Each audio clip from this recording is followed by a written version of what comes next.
সার বৈঠকে বরাদ্দ বঞ্চনায় সরব রাজ্য। ইস্টার্ন জোনাল কাউন্সিলের বৈঠকে চন্দ্রিমা আর স্বরাষ্ট্রমন্ত্রীর বৈঠকে বাংলার প্রতিনিধি চন্দ্রিমা ভট্টাচার্য। বাংলায় বরাদ্দ বঞ্চনায় কেন্দ্রের বিরুদ্ধে সরব চন্দ্রিমা অমিত শাহর কাছে। বকেয়া বরাদ্দ মেটানোর দাবি। আরো বিস্তারিত জানাবেন সোমরাজ বন্দ্যোপাধ্যায় রয়েছেন সঙ্গে। সোমরাজ,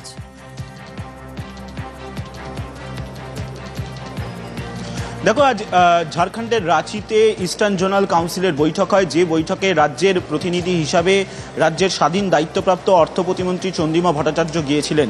সেখানে রাজ্যের মুখ্য সচিব এবং অর্থ সচিবও ছিলেন।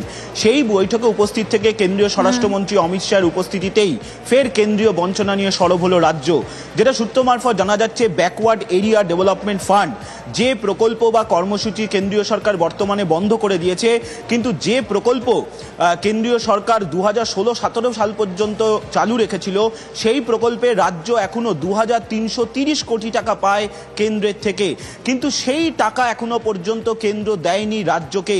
এই তথ্য কেন্দ্রীয় স্বরাষ্ট্রমন্ত্রী অমিত শাহের কাছে তুলে ধরেন রাজ্যের প্রতিনিধি হিসাবে চন্দ্রিমা ভট্টাচার্য বলে সূত্র মারফত জানা যাচ্ছে। তৎক্ষণাৎ কেন্দ্রীয় স্বরাষ্ট্রমন্ত্রী অমিত শাহ তার আধিকারিকদের নির্দেশ দেন যে রাজ্যের সঙ্গে বৈঠক করে দ্রুত এই বকেয়া কিভাবে মেটানো যায় তার সমাধান করতে হবে। এই প্রকল্পে রাজ্য কেন্দ্রের থেকে 8300 তারও বেশি কোটি টাকা পাওয়ার কথা ছিল, কিন্তু সেক্ষেত্রে দেখা যাচ্ছে 2330 কোটি টাকা এই কর্মসূচিতে বা প্রকল্পে রাজ্য পায় কেন্দ্রের থেকে। সেই টাকা দীর্ঘদিন ধরে কেন্দ্র দেয়নি বলেই অভিযোগ। আজকের এই ইস্টার্ন জোনাল কাউন্সিলের বৈঠকে এই তথ্যই তুলে ধরা হয় কেন্দ্রীয় স্বরাষ্ট্রমন্ত্রীর সামনে। পাশাপাশি ডিভিসি ও ফারাক্কা ব্যারেজের পলি সংস্কার কেন করা হচ্ছে না, ইস্টার্ন জোনাল কাউন্সিলের বৈঠকে এই দাবিও রাখেন রাজ্যের তরফে। এবং সেক্ষেত্রে বলা হয় যে ডিভিসি ও এবার যে খবরের দিকে নজর রাখবো, প্রশ্নপত্রে বিপ্লবীদের সন্ত্রাসবাদী তকমা। প্রশ্ন বিতর্ক গতকালই আপনাদের দেখিয়েছিলাম কোথায়, বিদ্যাসাগর বিশ্ববিদ্যালয় ইতিহাস অনার্সের 6th সেমিস্টার। সেখানে 12 নম্বর প্রশ্নে দেখাচ্ছি আপনাদের হাইলাইট করে। 12 নম্বর প্রশ্নটা দেখুন ভালো করে। সেখানে বিপ্লবীদের সন্ত্রাসবাদী বলে উল্লেখ, আর জানিয়ে শুরু হয়েছিল বিতর্ক চর্চায় এই প্রশ্নপত্র, যেখানে নিন্দার ঝড় উঠেছে শিক্ষাবিদ মহলে। 6th সেমিস্টারের 12 নম্বর প্রশ্নে বিতর্ক, যে ছবি আপনাদেরকে দেখাচ্ছি। সমালোচনায় বিপ্লবীদের পরিবার, শিক্ষাবিদরা। কথা বলবো, শোভন প্রতিনিধি রয়েছেন আমাদের সঙ্গে। শোভন, এই যে প্রশ্নপত্র 12 নম্বর প্রশ্ন, বিপ্লবীদের কেন সন্ত্রাসবাদী বলে আখ্যায়িত করা হচ্ছে, তার কোনো ব্যাখ্যা দিতে পেরেছে বিশ্ববিদ্যালয় কর্তৃপক্ষ?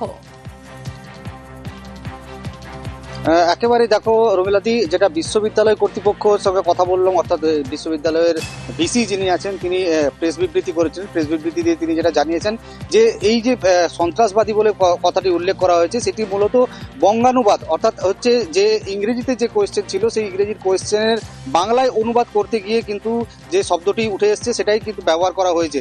অর্থাৎ মিলিটেন্ট কথাটির অর্থ হিসেবে এই সন্ত্রাসবাদী কথাটি বাংলায় রূপান্তর হয়েছে। সেই কারণেই কিন্তু এটা এইভাবে কোয়েশ্চেন পেপারে রয়ে গেছে, কিন্তু সেটা এই সন্ত্রাসবাদ কোয়েশ্চেন পেপারে আরেকটু স্পষ্ট করো শোভন, মিলিটেন্টস কথার বাংলা করলে সন্ত্রাসবাদী আসছে। হ্যাঁ, মিলিটেন্ট কথা, যেটা মিলিটেন্ট ইংরেজিতে যে কোয়েশ্চেন ছিল, সেই মিলিটেন্ট ন্যাশনালিজম, এই মিলিটেন্ট ন্যাশনালিজমের কথার অর্থ হলো জঙ্গি জাতীয়তাবাদী। সেটা কিভাবে সন্ত্রাসবাদে রূপান্তর হলো সেটা নিয়েই কিন্তু প্রশ্ন উঠেছে, এবং সেই প্রশ্নের উত্তর ব্যাখ্যা দিয়েছেন যে ভিসি, যে এই মিলিটেন্ট কথাটির অর্থে বাংলা অর্থ করতে গেলে যেটি হয় সেটি কিন্তু প্রশ্নপত্রে চলে আসে। কিন্তু প্রশ্ন হলো এটাই যে সেই সন্ত্রাসবাদী যখন কথাটির অর্থ রূপান্তর হলো, তো সেটিকে ভালো করে দেখা হলো না কেন, সেটি দেখার পর সেটি কারেকশন করা হলো না কেন, এই প্রশ্নই কিন্তু উঠে আসছে। যদিও কিন্তু এই প্রশ্নের সঠিক ব্যাখ্যা দিতে পারেননি ভিসি। তিনি যেটা জানিয়েছেন যে এটা হয়তো যারা দায়িত্বে ছিলেন, যারা কোশ্চেন পেপার সেট করেছেন বা যারা বাংলায় এটাকে অনুবাদ করেছেন, তাদের অসাবধানতা। একেবারে বাংলায় অনুবাদ, ওয়ার্ড টু ওয়ার্ড অনুবাদ করলে যা দাঁড়ায় মিলিটেন্ট ন্যাশনালিজম মানে জঙ্গি জাতীয়তাবাদ, যা ওয়ার্ড টু ওয়ার্ড ট্রান্সলেট করলে দাঁড়ায়। এবং জঙ্গি জাতীয়তাবাদ বলতে বোঝায় জাতীয়তাবাদের এমন একটি রূপ যা স্বাধীনতা বা জাতিগত লক্ষ্য অর্জনের জন্য একটি সহিংস পদ্ধতি। কিন্তু বিপ্লবীদের কোথাও গিয়ে এই প্রশ্নপত্রে বিপ্লবীদের সন্ত্রাসবাদী বলে আখ্যায়িত করার ব্যাখ্যা হিসেবে এই অনুবাদের ব্যাখ্যা, সেটা কি খাটে? ইতিমধ্যে এই নিয়ে সমালোচনা শুরু হয়েছে। বিশ্ববিদ্যালয় কর্তৃপক্ষের কি বক্তব্য একবার শোনায়। অনার্সের যে পরীক্ষা ছিল সেই পরীক্ষার একটা প্রশ্নতে ইংরেজিতে একটি শব্দের যে বঙ্গানুবাদে সেখানে একটা মিস্টেক, এখানে ছিল মিলিটেন্ট ন্যাশনালিজম, ওখানে হয়ে গেছে সন্ত্রাসবাদী, জাতীয়তাবাদী কথাটা ওখানে ড্রপ হয়ে গেছে। কেউ না কোনো ব্যক্তির অসাবধানতার জন্য পরীক্ষার প্রশ্নের যে ছাত্রছাত্রীদের ইফেক্ট থাকে সেটা ছাড়াও সামগ্রিক সমাজের কাছে এই ত্রুটিকে বা ভুলকে সাধারণ ত্রুটি হিসাবে আমরা মনে করছি না। আমরা দুঃখিত ও ক্ষমা প্রার্থী। এই ঘটনার পরিপ্রেক্ষিতে entire teaching community, entire fraternity of Vidyasagar কলেজের কাছে কারেক্ট মেসেজ যায় এবং বাইরে আপনাদের মাধ্যমে কারেক্ট মেসেজ যাতে যায় তার জন্য আমরা যারা এই ব্যাপারে কনসার্ন হয়েছেন তাদেরকে আমরা তাদের পদ থেকে সরিয়ে দিচ্ছি। এই পার্টিকুলার ঘটনার পরিপ্রেক্ষিতে আমরা পরিষ্কার করে জানাচ্ছি ইউজি বোর্ড অফ স্টাডিজের চেয়ারম্যান তার দায়িত্ব থেকে অব্যাহতি দিচ্ছে এবং ওই মডারেশনের পাতায় যিনি কাজ করেছিলেন, যার সিগনেচার আছে যে মেম্বারের, সেই মেম্বারকেও আমরা অব্যাহতি দিচ্ছি। এবং বিপ্লবী প্রশ্নপত্রের সন্ত্রাসবাদী হয়ে যাওয়া, তাতে বিপ্লবীদের পরিবার তারা আহত, শিক্ষাবিদরা তারা সমালোচনা করছেন। আমার বাবা দেশের জন্য প্রাণ দিচ্ছে, ঠিক আছে, ক্ষুদিরামকে তারা সন্ত্রাসবাদী বলছে। 1905 সাল থাকতে বা তারও আগে ভগৎ সিং বা তারও আগে আনুষঙ্গিক আরও তো কেউ ছিল, তাদেরকেও তো সন্ত্রাসবাদী হিসেবে আমরা চালাচ্ছি। তাহলে আমরা ইতিহাসে কি শিখছি? আমাদের জেনারেশন কি শিখবে? বিমল দাসগুপ্তের ছেলে হিসেবে আমার খারাপ লেগেছে, আমি দেখেছি। পরাধীন ভারতে যারা নিজেদের জীবন বিপন্ন করে ভারতবর্ষের যে স্বাধীনতা এনে দিয়েছিলেন তাদেরকে আমরা আখ্যায়িত করছি সন্ত্রাসবাদী হিসেবে।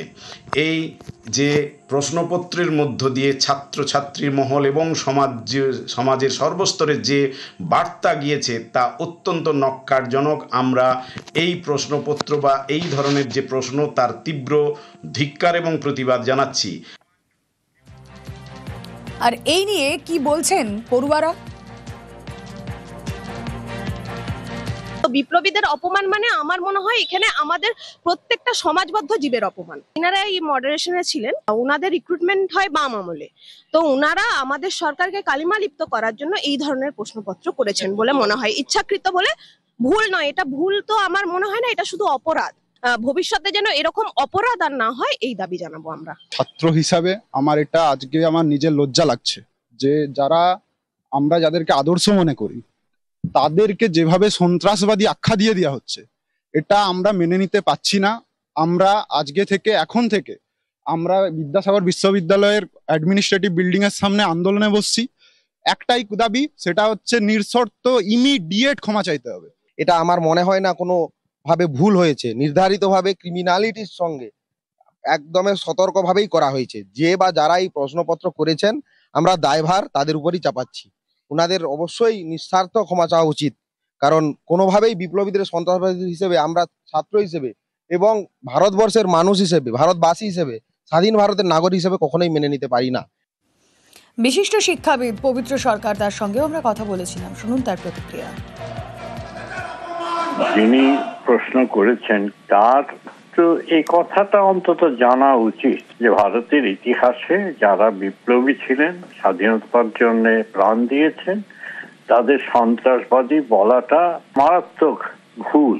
সেই ইতিহাসের ভুল ব্যাখ্যা ইতিহাসের অধ্যাপক করবেন ভারতীয় হয়ে, বাঙালি হয়ে, সেটা সত্যি সত্যি আমরা আশা করতে পারিনি। নিশ্চয়ই বিশ্ববিদ্যালয়ের মাননীয় উপাচার্য এর জন্য তার কাছে ব্যাখ্যা চাইবেন। ছাপার আগে দেখেন অন্যান্য কর্তৃপক্ষ, অন্যান্য বিশেষজ্ঞরা দেখেন, তাদের চোখ এটা এড়িয়ে গেল কি করে সেটা ভেবে আমি খুব বিস্মিত হই। আর খুব স্বাভাবিকভাবেই এই ঘটনাকে কেন্দ্র করে রাজনৈতিক তরজাও তুঙ্গে। অত্যন্ত নিন্দনীয় এবং লজ্জার ঘটনা। বিদ্যাসাগর বিশ্ববিদ্যালয়ের ইতিহাসের ষষ্ঠ যে সেমিস্টার সেখানে এই প্রশ্ন করা হয়েছে, দৃষ্টান্তমূলক শাস্তি চাই তদন্ত করে, দেশের জন্য প্রাণ দিয়েছে, তারা দেশপ্রেমিক। আমি লজ্জা পাই, আমি ঘৃণা করি, আমি ধিক্কার জানাই এই ধরনের যারা কাজ করেছে। ওই সশস্ত্র বিপ্লবীদের যারা ভারতবর্ষের স্বাধীনতা আন্দোলনে গুরুত্বপূর্ণ ভূমিকা পালন করেছিলেন, মেদিনীপুরের বীর সিংহ শিশু ক্ষুদিরাম, বিমল দাশগুপ্ত, তাদেরকে এরা হচ্ছে যে সেই চোখেই দেখে এটা জঘন্যতম অপরাধ। এই অপরাধের জন্য বিশ্ববিদ্যালয়ের উপাচার্যর এক্ষুনি ক্ষমা চাওয়া উচিত। এরকম কথা উল্লেখ করা মানে যেটা স্বাধীনতা সংগ্রামীদেরকে ইন্ডিকেট করা হচ্ছে, এটা হলে আমরা সত্যি মেদিনীপুরের মানুষ, আমরা যেখানে স্বাধীনতা সংগ্রামীদের আন্দোলনের পীঠস্থান, সেই জায়গায় দাঁড়িয়ে যদি এরকম কোনো কোশ্চেন হয়ে থাকে, আমি তো এখনো দেখিনি, যদি হয়ে থাকে এটাকে নিন্দনীয় ঘটনাই বলা যেতে পারে।